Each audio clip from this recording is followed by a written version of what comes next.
ஆதாயத்துக்காக அல்ல. அப்புறம் உற்சாக மனதோடு. சுதந்திரம்னா உனக்கு நீ தான் பாஸ்டர், நீ தான் சபைக்கு தலைமை ஊழியக்காரன்னு சொல்கிறாங்க, அதை தான் உனக்கு சுதந்திரம். நீ என்ன வேணாலும் செய்யலாம்.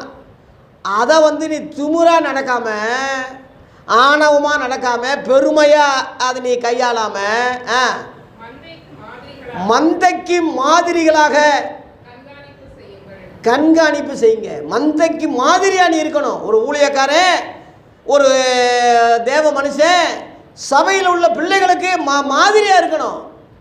உன் ட்ரெஸ்ஸில் மாதிரி இருக்கணும், உன் உடையில் மாதிரி இருக்கணும், உன் நடையில், உன் உடையில், உன் பேச்சில், உன்னுடைய எல்லா காரியத்துலேயும் நீ தாழ்மையை கடைபிடிக்கணும். நீ மாதிரியை காட்டணும். நீ மாதிரியை காட்டணும்.